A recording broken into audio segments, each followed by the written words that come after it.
Good morning, જય Shri Krishna. Chapter 11.4માં આપણે પ્રશ્ન નંબર 1ના D સુધી ક્લાસરૂમમાં ભણી ગયા. હવે આપણે એના પછીના ક્વેશ્ચનથી ઓનલાઈન એજ્યુકેશનમાં ભણશું. ચાલો, એના પછી પ્રશ્ન છે એક બસ 20 કિલોમીટર કલાકની ઝડપે દાસપુરથી વિસપુર જઈ રહી છે. બસે 5 કલાક ગતિ કર્યા પછી વિસપુર 20 કિમી જેટલું દૂર છે. તો દાસપુર અને વિસપુર વચ્ચે કેટલું અંતર હશે? વીનો ઉપયોગ કરી દર્શાવો. તો આપણે પેલું વાક્ય શું લખશી? હર વખતે લખી છે એમ, તો કે ધારો કે એક બસ 20 કિલોમીટરની ઝડપે હાલે છે. તો ધારો કે બસ 20 કિમીની ઝડપે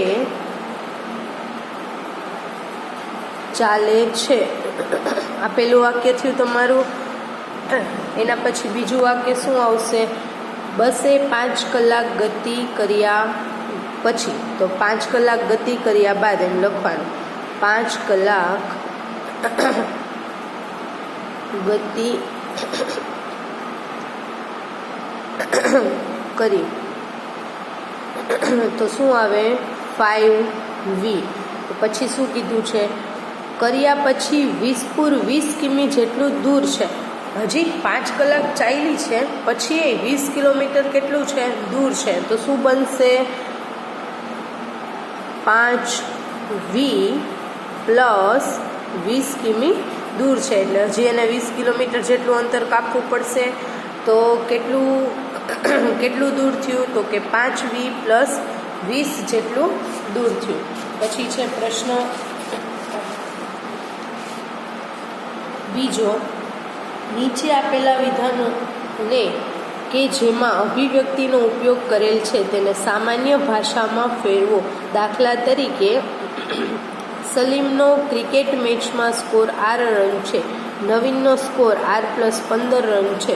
તો સામાન્ય ભાષામાં કેમ લખાય? તો કે નવીનનો સ્કોર સલીમ કરતાં 15 રન વધુ છે. તો આમાં આપણે બધામાં સામાન્ય ભાષામાં બનાવવાનું છે. નોટબુકની કિંમત રૂપિયા છે અને ચોપડીની કિંમત 3p રૂપિયા છે. તો ચોપડીની કિંમત 3p અને નોટબુકની p. તો આમાં આપણે વાક્ય શું બને? તો કે ચોપડીની કિંમત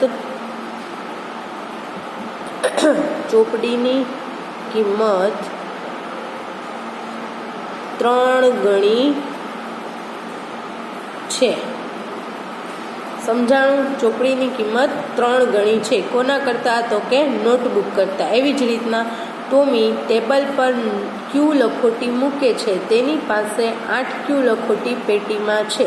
તો પેટીમાં 8 ગણી લખોટી છે. શું બનશે? પેટીમાં 8 ગણી લખોટી છે. અમારા વર્ગમાં n વિદ્યાર્થીઓ છે. શાળામાં 20 n વિદ્યાર્થીઓ છે. તો શું સામાન્ય વાક્ય શું બનશે? તો એવું કીધું, વર્ગમાં n છે અને શાળામાં 20 n છે. તો શું કહેવાય? કે વર્ગ કરતાં 20 ગણા વિદ્યાર્થીઓ સ્કૂલમાં છે. વર્ગ કરતાં 20 ગણા વિદ્યાર્થીઓ સ્કૂલમાં છે. જગ્ગુની ઉંમર z વર્ષ છે. તેના કાકા 4z ઉંમરના છે. તેના કાકીની ઉંમર 4z - 3 વર્ષ છે. તો જગ્ગુની ઉંમર z વર્ષ છે, તેના કાકા 4z, એટલે કાકા કેટલી 4 ગણી ઉંમર થઈ? તો લખાય જગ્ગુના કાકા જગ્ગુ કરતાં 4 ગણી ઉંમરના છે અને જગ્ગુના કાકી તેના કાકા કરતાં 3 વર્ષ નાના છે. થયું ને? કાકા 4z છે, -3 એટલે 3 વર્ષ નાના કહેવાય. એના પછી બિંદુઓની ગોઠવણીની હાર છે અને દરેક હારમાં 5 બિંદુઓ છે. તો કે દરેક હારમાં 5 ગણા બિંદુઓ છે. પછી પ્રશ્ન 3a. મુન્નીની ઉંમર x વર્ષ આપેલી છે. અનુમાન કરો કે x - 2 શું દર્શાવે છે? મુન્નુના નાના ભાઈ માટે વિચારો. x - 2 એટલે નાનો ભાઈ છે. તો મુન્નુનો નાનો ભાઈ 2 વર્ષ નાનો છે. પછી x + 4 તો તો એમાં એમ લખી શકાય કે મુન્નુનો મોટો ભાઈ મુન્નુ કરતાં 4 વર્ષ મોટો છે. પછી 3x + 7 શું દર્શાવે છે તે કહી શકશો? તો કે હા, વિચારો છો. મુન્નુના પિતા મુન્નુ કરતાં 3 ગણા અને એમાં 7 વર્ષ મોટા છે. એવી રીતના 3 ગણા કરી અને એમાં 7 ઉમેરેલા છે. એના પછી આજે સારાની ઉંમર y વર્ષ છે. તેની ભવિષ્યની અને ભૂતકાળની ઉંમર વિશે વિચારો. આપેલ અભિવ્યક્તિ શું દર્શાવે છે? તો y +7 છે એટલે એ કેના માટે થઈ જશે? ભવિષ્ય માટે. પછી આ માઇનસ છે તો કે ભૂતકાળ માટે. પછી આ પાછો y +4 * 1/2 છે તો એ પણ કેના માટે થઈ જશે? ભવિષ્ય માટે. અને માઇનસમાં છે એ પાછું કેમાં થઈ જશે? ભૂતકાળ માટે. સમજાણું? એવી જ રીતના વર્ગના n વિદ્યાર્થીઓને ફૂટબોલ ગમે છે. 2n શું દર્શાવે છે અને n/2 શું દર્શાવે છે? ફૂટબોલ સિવાયની બીજી રમત વિશે વિચારો. 2n શું દર્શાવે છે? તો હું એમ કહી શકું કે ખોખો રમવું. વર્ગના n વિદ્યાર્થીઓને ફૂટબોલ ગમે છે તો 2n. તો એમ કહી શકું કે ખોખો રમવું વિદ્યાર્થીઓની સંખ્યા છે એના 2 ગણા વધારે વિદ્યાર્થીઓને ખોખો રમવું ગમે છે. 2n બરાબર, તો એમ કહું છું કે 2 ગણા વિદ્યાર્થીઓને ખોખો રમવું ગમે છે.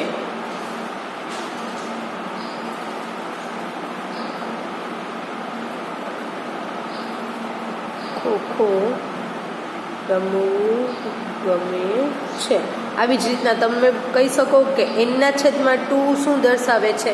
તો એમ કહી શકાય કે હોકી n/2 એટલે અડધા ક્લાસને હોકી રમવું ગમે છે. ચાલો અહીં સુધી સમજાણું. ના ખબર પડે તો વિડીયો ફરીવાર જોવાનો. આ બધા સેન્ટેન્સ લખવાના છે તમારી જાતે. મેં જે બોલ્યું છે એ વિડીયો સાંભળતા જાજો. એમાં હું જવાબ બોલતી ગઈ છું, એ તમારે જવાબ નોટ આઉટ કરતું જવાનું છે. પાકી બુકમાં જેમ તમે લખતા હતા એવી જ રીતના પ્રશ્ન નંબર D સુધી કમ્પ્લીટ હતું. ઈનું મેં તમને અત્યારે સમજાવ્યું છે. ઈથી 11.4 આપણું અહીંયા પૂરું થયું છે. તો કમ્પ્લીટ આખું 11.4ના પ્રશ્ન જવાબ સહિત બધું લખવાનું છે. આ લખાઈ જાય એટલે રફ નોટમાં પાછું બીજી વાર એકવાર આખું લખવાનું છે. આગળ આપણે જોઈએ સમીકરણ શું છે.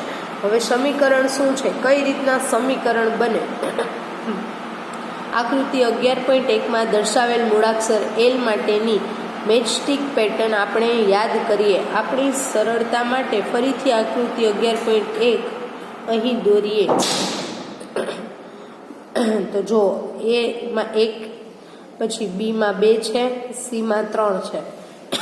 જુદા L માટે જુદી જુદી સંખ્યામાં દિવાસળીની જરૂર પડે છે. જે અગાઉના કોષ્ટકને અહીં ફરીથી લખીએ. તો જો અહીંયા લખ્યું છે 1 L બનાવવા 2 દિવાસળી, 2 L બનાવવા 4 દિવાસળી, 3 L બનાવવા 6 દિવાસળી. તો પહેલાં તો L બનાવવા કેટલી દિવાસળી જોઈએ? 2. પછી જેટલા n બનાવવાની હોય એટલા ગણી આપણે શું કરી છીએ? ગુણાકાર. એટલે એનું સૂત્ર શું બને છે? 2n. આ આપણે ભણી ગયા છીએ. આગળ જોઈએ, જો દિવાસળી 10 આપી હોય, જો દિવાસળી જો દિવાસળી 10 આપી હોય તો કેટલા L રચી શકાય? તો 10 દિવાસળી આપે ત્યારે કેટલા L રચી શકાય? વિચારો જોઈએ. તો કે 5 L રચી શકાય. તેનો અર્થ એ છે કે શોધવામાં Lની સંખ્યાને n વડે દર્શાવીએ તો દિવાસળીની સળીઓ 10 લાવેલી હોવાથી 2n બરાબર 10. અહીં ચલ nની મદદથી શરત સંતોષાય છે. આ શરત એ સમીકરણનું એક ઉદાહરણ છે. કોષ્ટક 1માં આપણા પ્રશ્નના જવાબ nની જુદી જુદી કિંમત માટે આપણે જોઈ શકીએ છીએ. જો n બરાબર 1 હોય તો દિવાસળીની સંખ્યા 2 છે. શરત આપણી સંતોષાતી નથી કારણ કે 2 એ 10 નથી. ચાલો આપણે ચકાસીએ. જો n2 તો 2n એટલે 4 શરત સંતોષાય છે તો કે ના. પછી 3 માં 6 ના, 4 8 ના, 5 10 હા, 6 12 ના, 7 14 ના. આપણે શોધી શક્યા કે n બરાબર 5 માટે શરત એટલે કે સમીકરણ 2n બરાબર 10 સંતોષાય છે. ચાલો આપણે બીજું ઉદાહરણ જોઈએ. બાલુ એ રાજુ કરતાં 3 વર્ષ નાનો છે. રાજુની ઉંમર x વર્ષ લો. બાલુની ઉંમર જો 3 વર્ષ નાનો છે એટલે કીધું x - 3 વર્ષ થઈ ગયા. ધારો કે બાલુની ઉંમર 11 વર્ષ છે તો રાજુની ઉંમર આપણે રીતે કેવી રીતે મળે છે તે જોઈએ. જો એમ કીધું કે રાજુ 11 વર્ષનો છે અને બાલુ 3 વર્ષ નાનો છે તો 11 - 3 કરવાના. તો 11 - 3 કરો જોઈએ તો કેટલા મળશે જોઈએ. આમાં જો 11 - 3 કરશો કેટલા મળશે તમને? તો આમ કરી શકાય 11 - 3 કેટલા મળે? 9 કે 8?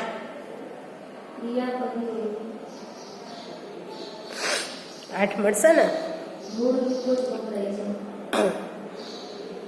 પછી બાલુની ઉંમર x - 3 બરાબર 11 છે. પછી જો અહીંયા x બરાબર અલગ અલગ ઉંમર લીધી છે 3 4 5 6 7 8. પછી x - 3 કરતા જાય તો 11 સુધી તો થતા 11 પછીથી થશે કારણ કે હાલની 11 છે. કોષ્ટકમાં આપેલ ખાલી જગ્યામાંની વિગત પૂર્ણ કરો. આપણે શોધી શકીએ કે x બરાબર 14 માટે શરત x - 3 બરાબર 11 સંતોષાય છે. બીજી કિંમતો જેમ કે x બરાબર 16 અથવા x બરાબર 12 માટે શરત સંતોષાતી નથી. તેની રાજુની ઉંમર 14 વર્ષ છે. સારાંશ એ છે કે ચલ આધારિત ઉપર પ્રમાણેના કોઈ પણ સમીકરણ ચલની કોઈ ચોક્કસ કિંમત માટે જ સંતોષાય છે. દાખલા તરીકે સમીકરણ 2n બરાબર 10 એ ચલ n ની માત્ર 5 કિંમત માટે સંતોષાય છે. તે જ રીતે સમીકરણ x - 3 બરાબર 11 એ ચલની x ની કિંમત 14 માટે સંતોષાય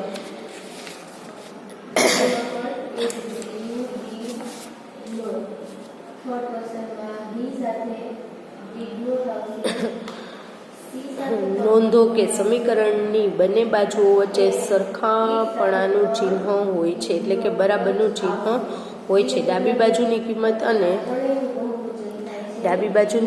અને જમણી બાજુની કિંમત સરખી હોય છે. જો ડાબી બાજુ અને જમણી બાજુની કિંમત સરખી ન હોય તો આપણે સમીકરણ મેળવી શકતા નથી. દાખલા તરીકે 2n એ 10 કરતાં મોટા છે પણ તેનું વિધાન છે એટલે કે 2n ગ્રેટર ધેન 10 એ સમીકરણ નથી. તે જ રીતે 2n એ 10 કરતાં નાનો છે એટલે કે 2n લેસ ધેન 10 એ પણ સમીકરણ નથી. જો નીચે જુદા જુદા સમીકરણ બનાવીને આપ્યા છે. x + 20 બરાબર 70. પછી x × 3 બરાબર 24. આ તો સંખ્યાત્મક થઈ ગયું. પછી 2p ગ્રેટર ધેન 20. પછી n - 4 બરાબર 100. પછી 20b બરાબર 80. આ બધામાં જે ચલ છે ને એની કિંમત આપણે શોધી શકીએ. એટલે જો અહીંયા હા લખ્યું જ્યાં શોધી શકીએ છીએ બરાબર આવે ને ત્યાં બધે શોધી શકાય. ત્યાં બધે હા છે. જો અહીંયા તો સંખ્યાત્મક થઈ ગયું. પછી અહીંયા બરાબર છે નહીં એટલે અહીંયા કંઈ નહીં આવે, અહીં ના આવશે. પછી જો અહીંયા છે એટલે હા આવ્યું. પછી અહીંયા બરાબર છે એટલે બે બાજુ સરખા થયા એટલે હા આવ્યું. અહીં પાછું જો ના આવ્યું. સમજાણું? એવી જ રીતના જો આમાં પછી આપણે એવું કીધું છે આપણે ચલ ગોતવાના છે. x + 10 બરાબર 30 છે તો ચલ x થયો. પછી p - 3 બરાબર 7 એમાં ચલ p થયો. 3n - 21 માં ચલ કયો થશે? n. પછી t ના છેદમાં 5 બરાબર 4 તો ચલ કયો થયો? t. પછી 2l + 3 બરાબર 7 તો ચલ l. અને 2m - 3 બરાબર 5 માં ચલ m. સમીકરણનો ઉકેલ. હવે આપણે સમીકરણનો ઉકેલ કઈ રીતના મેળવશું એ જોઈએ.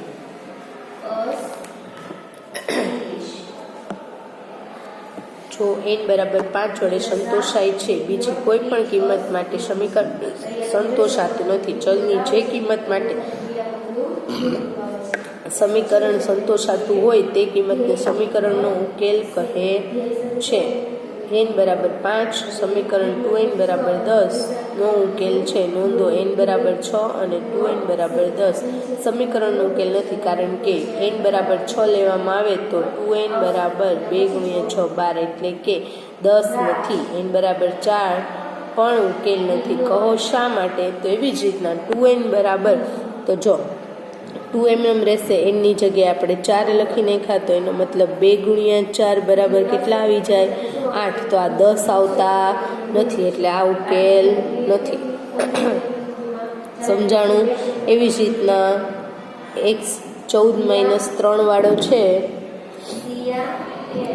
એમાં 11 જમણી બાજુ, તો x બરાબર 16 ની કિંમત શોધો. એવી રીતના જો નીચે જુદા જુદા સમીકરણ આપ્યા છે એ ઉકેલવાના છે, થાય છે કે નહીં એ તમારે જોવાનું છે. ચલો એના પછીના પીરિયડમાં આપણે જોશું 11.5.